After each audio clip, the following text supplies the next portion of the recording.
Everybody loves Eldrazi. These terrifying eldritch spaghetti monsters are some of the biggest, baddest guys that you can summon in all of Magic. Not only are they really expensive mana-wise though, but they're really expensive dollar-wise too. In fact, the Eldrazi Commander precon is going for between $200 to $400 right now. If you missed it on release, you're out of luck. Some of the Eldrazi Titans on their own are going for $30 to $50. But I'm going to do you a favor.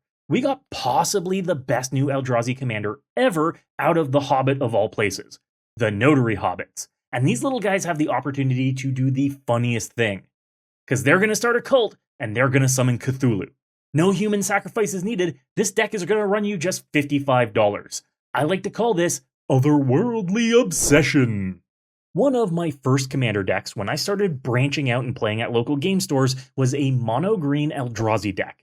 I hunted high and low for an Azusa Lost But Seeking before all of her reprints, and made a deck that sole purpose was to ramp, and slam Eldrazi into play. It was a blast. The feeling of ramping turns ahead. The feeling when an Ulamog hit play and no one could deal with it. It was unbeatable. And I think I found a way to recapture that feeling. See, the Halflings have peered behind the blind eternities and have been compelled to summon the Eldrazi to Middle-earth. The new legend from the Hobbit set, the Notary Hobbits, is a mana ramp machine. For 5 mana, you make 2 copies of them on enters, and they each tap for colorless mana, important for Eldrazi's, equal to the number of Halflings you control. So, some basic math, if you tap these guys, they immediately generate 9 frickin' mana, with no other considerations like if you have other Halflings in play, or what mana you can make from your lands. Which means they can immediately summon the biggest and baddest space noodles into play, and generate us so much mana that we'll be wondering what to do with it all. I've taken this concept, Halflings summoning preternatural beings from beyond the stars, and crafted a $55 Eldrazi green deck called Otherworldly Obsession. Ramp until you drop massive bombs, then terrorize the battlefield and revel in the bringing of a new age to Middle-earth.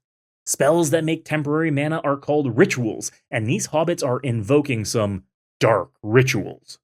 We want to make sure we do a few things in this deck. Ramp, draw cards, and make big threats. Since our commanders? Well, they create more mana based on Halflings that we control, we'll want more Halflings in the deck, and pair it with green's ability to ramp via lands as well as mana rocks.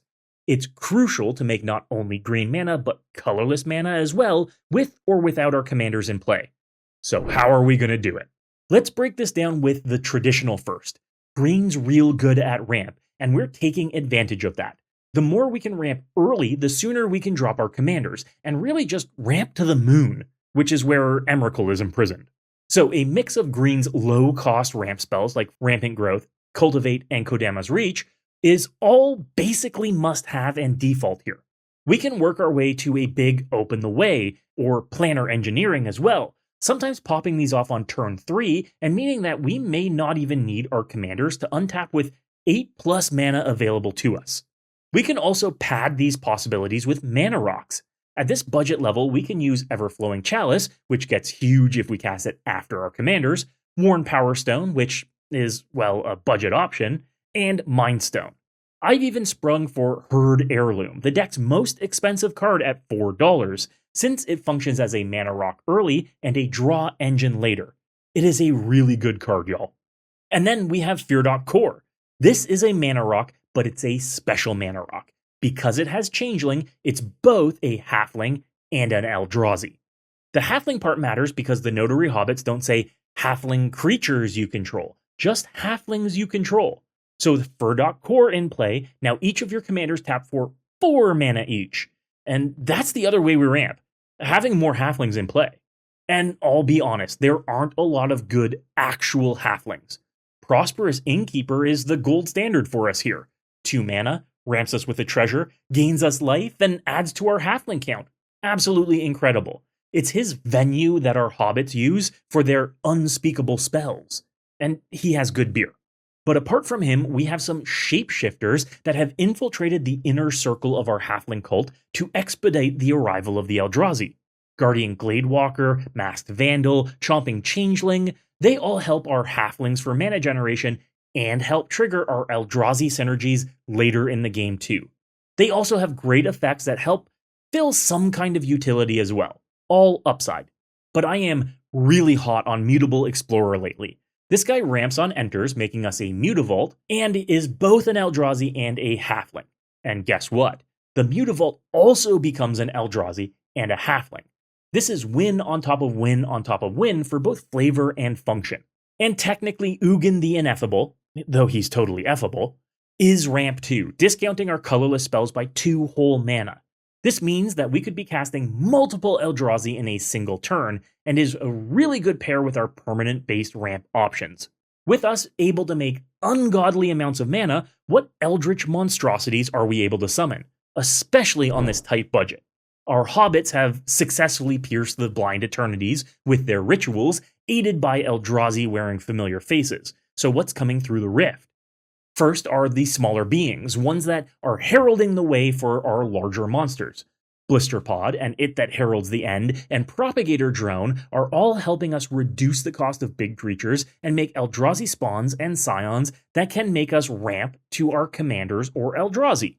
Glaring Fleshraker can be an alternate win condition in the deck, as we pour our near endless mana into ways to make more spawns and scions and ping our opponents down with each enters. And Vile Redeemer makes sure that, if we're eating a board wipe, we're at least then able to recover with an army of 1/1 scions, or enough mana to cast the next massive monster. From here, there's a bit of a gap in mana value, as then every other creature in the list is 6 or more mana. Eldrazi like to do it big, so let's get big. Oblivion Sower starts as the next smallest creature in the deck, believe it or not, and also does a great job of assisting with ramping us for later in the game. Then we have Bane of Balaged, Birthing Hulk, and Spawnbed Protector. I really like the Protector for getting you some longevity and persistence when your Eldrazi inevitably eats some targeted removal. Warped Tusker is another one with some good utility, as you can cycle it early game to draw a card and create a spawn to help you with ramping, or cast it later game for just a big body. And Worldbreaker is removal on a stick, with the ability to keep coming back. That's an important part here, as targeted removal and board wipes are going to be a big problem. We need to think long term. How are the Eldrazi putting down roots in Middle-earth? From here we have Breaker of Armies and Ulamog's Crusher. They may not be the most exciting Eldrazi, but they're certainly going to be the most dangerous thing on the battlefield all game long. Same with Artisan of Kozilek, who helps with that longevity I mentioned, allowing us to reanimate another baddie from the bin. 2-for-1s, even if they're 9 mana, are great. 9 mana is nothing to us in this brew. And I have found room in the budget for at least one Eldrazi Titan, Kozilek the Broken Reality. This unknowable Colossus and Warper of Realities helps us draw cards and pumps all of our colorless creatures, instantly turning an army of spawns and scions into a game-winning force. This is this deck's Craterhoof, while also drawing us 4 cards on cast. And the last Eldrazi, just for the sake of big frickin' creatures, is Desolation Twin. 10 mana for 2 10/10s is a lot to see anyone cast, but we can do it with ease here. The hobbits know powerful rituals, and the Eldrazi's hear them. What nuts and bolts are keeping this crazy train together?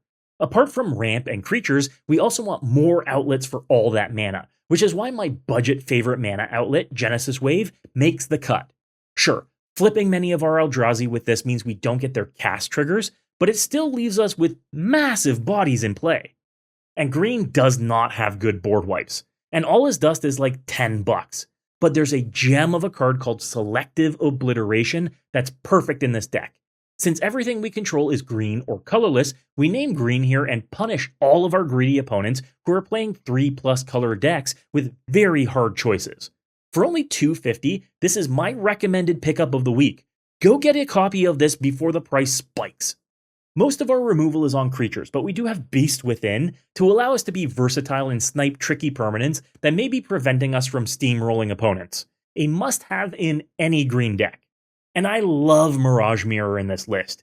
It's either the best thing on our board, which could just be another Notary Hobbit for more mana, or a massive smashy Eldrazi. Or it could be the best thing on our opponent's board too. Handy and versatile are both strong things any role player wants to be in a budget deck. I also can't help but sneak Echoes of Eternity in here too. If we're able to stick this, it won't copy every spell we cast, but it'll certainly copy the ones that matter. That triple colorless cost means that we need to make sure we've got spawns, scions, or wastes in play to be able to get it out at all. Fortunately, Awakening Zone, From Beyond, and Path of Annihilation all help with our mana ramp needs, and continue to grow our Eldrazi army as small spawns and scions creep through the cracks in reality. The rest of the deck is dedicated to card draw, with Return of the Wildspeaker, Up the Beanstalk, and Garruk's Uprising, and Greater Good all helping us keep our hands full and use the summoning of our Eldritch Horrors to fuel the further ruin of our opponents. In playing the deck with folks, I found that the ideal line is to ramp at least once before casting your commanders. If the hobbits can be tapping on turn 5 or earlier, you're golden. But then your biggest problem is the game's first board wipe. We lack gotcha spells in the list, so it may be worthwhile baiting out the first board wipe before casting your commanders or your first Eldrazi. If you're finding folks are trying to take out all 3 copies of your commander, then aim at setting the table for a longer game. Invest their mana into ways to make more mana, like From Beyond or Path of Annihilation, or Open the Way first. That way, with or without your commanders, you'll be able to hard cast your larger creatures. We don't want to have to rely just on Notary Hobbit to function.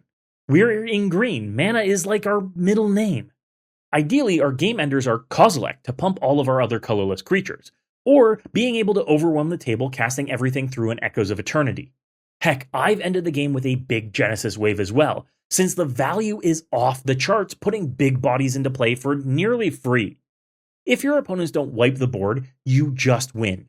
Even better when you have draw enchantments in play to double up on that value. Do not get caught without cards in hand in this deck. You won't want to play the top deck game. Well, unless you have a Realm Walker in play. In that case, top deck all you want. But be careful when you start to vomit your hand into play, thanks to having an absolute obscene amount of mana to use. Speaking of obscene, let's look at the upgrade. And this is where things get wild. If you want to remove the budget limit, you've got a lot of room to play with. The Eldrazi here can be any Eldrazi. If you've got Ulamogs or Emrakuls or Kozileks, there's no reason they can't be in here too. Just choose from some of your least favorite cheap Eldrazi in the list and replace them with whatever copies of the big, balmy Eldrazi's that you're looking for homes for. This deck is not a combo deck. The pieces aren't crucial individually. We're just having fun summoning big, dumb aliens. There are a few lands that I'd recommend as upgrades because lands be expensive. Ancient Tomb is a no-brainer. Eye of Ugin is a good add for any Eldrazi deck. War Room is a must-have for any monocolor deck. And Mutavault, like Mutable Explorer, is both an Eldrazi and a Halfling. These all make colorless mana, so are great swaps for forests or wastes in the existing list if you're fancy. I can also tell you I really wanted to add a Springleaf Parade in the deck. It's $15, but making shapeshifters with Changeling helps all of the parts of this deck you want it to, with the bonus of also turning all of your tokens into mana dorks. It's a great fit, and I'd remove the nearly vanilla Woodland Changeling for this much better fit in the deck. Also, a Delighted Halfling would be, well, delightful, but it's $30 right now. Being a turn 1 Halfling helps the notaries come out faster and make more mana, so it does 2 things at once, and if you have one collecting dust, I'd cut the Blister Pod in the list for it as soon as possible. If you want to cut down on some of the risk of waiting a turn for your Halflings to be able to tap, then a 1,000-year elixir or haste enablers like Lightning Greaves are good additions too. These aren't cheap, but if you've got them, put them in place of Idol of the False Gods or Worn Powerstone. Then, if you do want to turn this into an infinite combo deck, you can do that with Umbral Mantle or Sword of the Perunes. They're both around $10 right now since they're big combo mainstays, but as long as you have 4 hobbits in play, you make infinite mana. What you sink that mana into is up to you, choose your outlet as you will. These 2 can swap in for some of the less than impactful Eldrazi, like a Birthing Hulk or Basking Broodscale. But really, you tell me, how much do you love Eldrazi? Are you excited to find a brew that doesn't break the bank but may break your sanity? Hit the comments to tell me what you'd add to a deck like this. And if you've made it this far, slam that subscribe button, and don't leave without checking out my sponsors like Card Conduit. They are hands down the easiest way to sell your individual Magic cards without the hassle of traditional buy listing. They'll get you top dollar while handling all of the heavy lifting, from sorting to grading to optimizing your price across a huge network of vendors. And they'll give you cold hard cash for it. You can use the promo code MECHANIC right now for 10% off of all fees. And if you want to pick up the cards for this list, make sure to go check out Card Trader.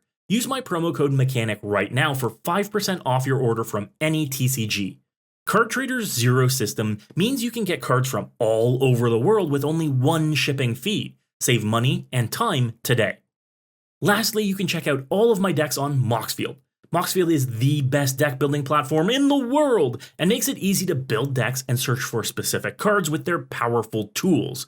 Have you checked out their drag and drop feature yet? It's revolutionary. Be sure to check out my brews and follow my profile there right now. If you were inspired to brew today, you have to hit that subscribe button. Check out this other deck on my channel right now for more sweet tech. And as always, folks, good luck and have fun.